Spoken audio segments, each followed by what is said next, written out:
नमस्कार, प्रणाम। मैं अविनाश वारदात तक के एक नए एपिसोड में आज जिस कहानी के साथ आप लोगों के बीच में आया हूँ, ये कहानी गाजियाबाद की है। गाजियाबाद की जो मैं कहानी आप लोगों को सुनाने वाला हूँ, ये कहानी बेहद रोचक है।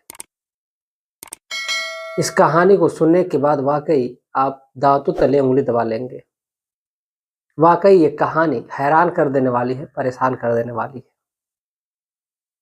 तो चलिए आज की कहानी शुरू करते हैं। कहानी शुरू करूँ उससे पहले आप लोगों से प्रतिदिन की तरह विनती है, गुजारिश है कि जितने भी भाई हमारे चैनल पर नए आए हुए हैं, चैनल को सब्सक्राइब करें और वारदात तक के इस परिवार का हिस्सा बने और अपना प्यार और सपोर्ट ऐसे ही बनाए रखें। आज की जो कहानी है, उत्तर प्रदेश का एक जिला लगता है गाजियाबाद, और इसी गाजियाबाद का एक थाना लगता है विजयपुर थाना। इसी थाने के अंतर्गत आने वाला एक कॉलोनी जिसका नाम सिद्धार्थ नगर कॉलोनी है। इसी सिद्धार्थ नगर कॉलोनी में एक व्यक्ति होता है जिसका नाम विनोद होता है। विनोद की उम्र 40 साल है और उसकी उम्र जिसका नाम रितु है, रितु की उम्र 25 साल, माफी चाहते हैं 35 साल है। उनका एक बेटा भी है जिसकी उम्र 15 साल है, जिसका नाम सैफ है। अब विनोद है, रितु है और ये सैफ है। कई लोगों के क्वेश्चन होंगे कि भाई लड़के का नाम मुस्लिम मुस्लिम वाला नाम है, तो ये आपको कहानी के अंदर पता ही चल जाएगा कि इसका नाम सैफ क्यों है। दरअसल एक दिन होता ये है कि जो विनोद है, विनोद किसी काम से बाहर गया रहता है और जब बाहर से आता है तो देखता है कि उसकी पत्नी मरी हुई है। जब ये चीज देखता है वो तो वाकई सन्न सा रह जाता है कि आखिर ये कैसे हो गया। फिर अपने बेटे को बुलाता है, सैफ को बुलाता है जिसकी उम्र 15 साल है। फिर उससे पूछता है कि तुम्हारी मम्मी बोल क्यों नहीं रही है, क्यों ऐसी पड़ी हुई है, कोई बात है, कोई आया था घर में, क्या बात हुई है। तो लड़का कहता है कि नहीं पापा, मुझे कुछ नहीं पता, मैं जब से देख रहा हूँ मम्मी ऐसे ही चुपचाप पड़ी हुई है बिस्तर पे। मैं उसको जगाने की भी कोशिश किया लेकिन वो जगी नहीं। जब उसकी नब्ज विनोद टटोलता है तो उसको पता तभी चल जाता है कि वो तो इस दुनिया में है ही नहीं, तो वो मर चुकी है। जब आस पड़ोस के जब लोग इकट्ठा होते हैं देखने के लिए कि आखिर इनकी पत्नी मर चुकी है, अब इनका अंतिम संस्कार करना है, लेकिन उसमें से एक व्यक्ति जिसको उसके हत्या करने की आशंका होती है, वो पुलिस थाने में, उसी सिद्धार्थ नगर विजयनगर थाने में फोन कर देता है।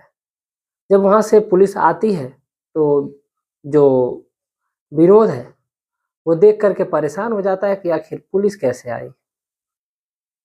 अब कहीं ना कहीं उसको डर भी होने लगा कि अब पुलिस का मामला हो गया तो फिर बात गड़बड़ हो जाएगी। गड़बड़ होने का मतलब ये है कि टाइम ज़्यादा लग जाएगा, पोस्टमार्टम होगा, तमाम प्रक्रिया चलेगी, केस लगभग फाइल हो जाएगा, ये तमाम जानकारी के लिए, और इसी वजह से वो डर जाता है। फिर जो इंस्पेक्टर होते हैं वो कहते हैं कि अगर बॉडी को देखते हैं पहले, लेकिन जब बॉडी को अच्छे तरीके से देखा जाता है तो उसमें एक ऐसी चीज़ नज़र आती है जिसको देखने के बाद सभी लोग परेशान हो जाते हैं। उसकी गर्दन के नीचे किसी चीज से उसको काटा गया था और काट करके सिला गया था। जब ये बातें पुलिस देखती है तो सभी लोग परेशान हो जाते हैं कि आखिर ये कैसा मर्डर है। विनोद से पूछा जाता है इसके बारे में तो विनोद कहता है कि हमें कुछ नहीं पता, मैं तो था ही नहीं रात में, मैं तो सुबह में आया हूं तो देखा हूं कि मेरी पत्नी जो रितु है वो इस अवस्था में पड़ी हुई है।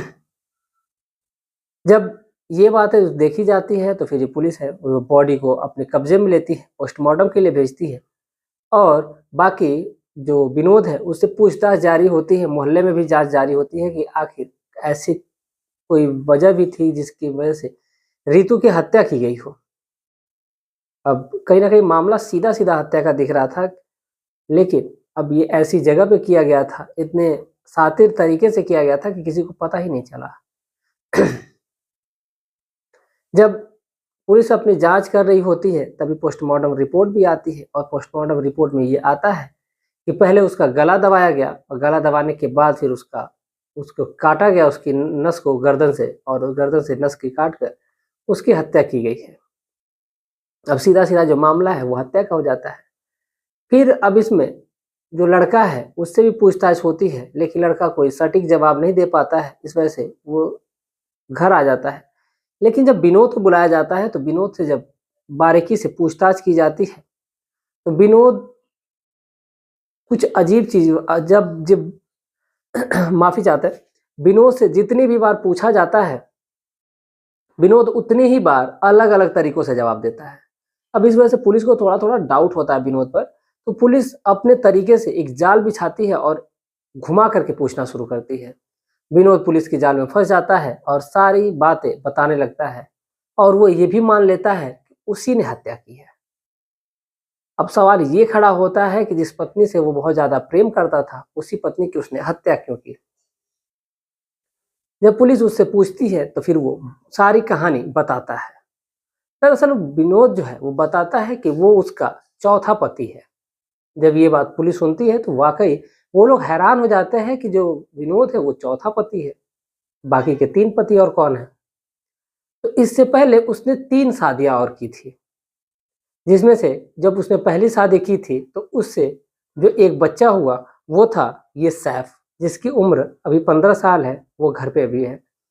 सैफ हुआ, उसके बाद जब वो अपने पति से संतुष्ट नहीं हो पाती है, उसकी जो बदन तन की आग जब नहीं बुझा पाता है तो फिर वो दूसरे के साथ शादी रचाती है।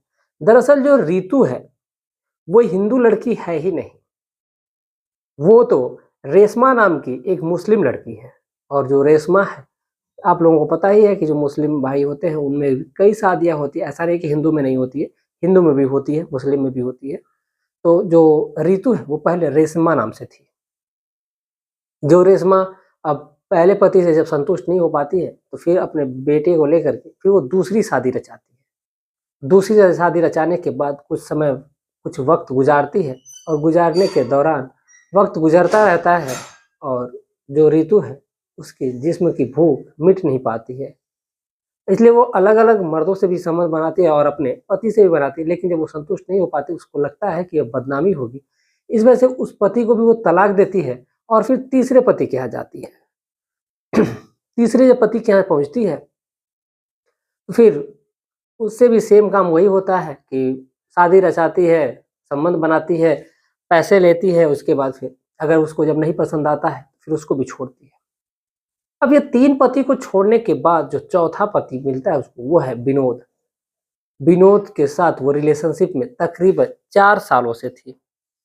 अब कहीं ना कहीं जब विनोद के साथ वो थी, विनोद की उम्र 40 साल के करीब हो चुकी थी, तब विनोद से ज़्यादा कुछ हो नहीं पाता। तो जो रेशमा है, यानी कि जो उसकी वर्तमान पत्नी थी रीतू, रीतू जब सोचती है कि अब तो ये बूढ़ा हो गया है, अब वो क्या करे, फिर वो इसी सोच से दूसरे की तलाश जारी रखती है। ये बातें, इसकी भनक कहीं ना कहीं विनोद को लगती रहती है। अब विनोद इसी बात से नाराज चल रहा था, गुस्सा हो गया था। फिर एक रोज शाम को वो अपने बेटे से और अपनी पत्नी से भी कहता है कि वो जा रहा है किसी काम से, वो अब कल सुबह आएगा। ये कह करके वो चला जाता है, लेकिन जब उसको पता चलता है कि उसका बेटा अब सो गया होगा तो फिर वो घर आता है वापस।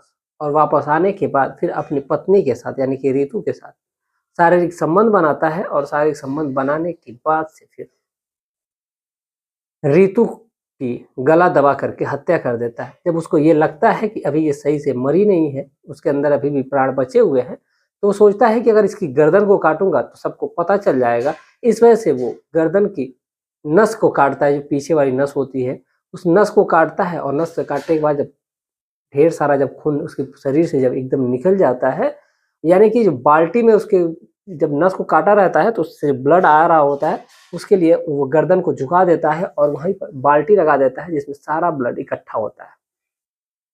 सारा ब्लड जब निकल जाता है, निकलने के बाद से फिर वो सुई और धागा लाता है और लाने के बाद उसकी यानी अपनी पत्नी की गर्दन को सिलता है और सिल करके उसको अच्छी तरीके से साफ सफाई उसकी कर देता है, कपड़े बदल देता है जिसमें ब्लड लगा हुआ था, और कपड़े भी, वहाँ की जो बेडशीट वगैरह थी, सारी चीज़ें एकदम बारीकी से साफ करता है ताकि ये किसी को ना लगे कि हाँ इसकी किसी ने हत्या की है। ये बातें जब वो बता रहा था तो सभी लोग परेशान थे, हैरान थे कि एक अपनी ही पत्नी का इतनी बुरी तरीके से वो हत्या किया। अब इधर जो बाकी लोग हैं, सभी लोग ये बात सुनकर के परेशान थे। लेकिन जो विनोद है उसके चेहरे पे तनिक भी सिक्का नहीं थी कि हाँ उसने गलती की। बस वो एक ही बात बोला कि अगर ये मुझे छोड़ती तो फिर किसी और के पास जाती, फिर मैं अकेला हो जाता। ऐसे तमाम किस्से आप लोगों को सुनने के लिए मिलेंगे। तमाम कहानियाँ भी मैंने और भी सुनाई हैं और आगे भी कहानियाँ और आती ही रहेंगी। तो इस पूरे घटनाक्रम को सुनाने का उद्देश्य हमारा किसी की भावनाओं को ठेस पहुँचाना नहीं, बल्कि आपको जागरूक और सचेत करना है। हालाँकि जो विनोद है, विनोद अभी पुलिस की कस्टडी में है।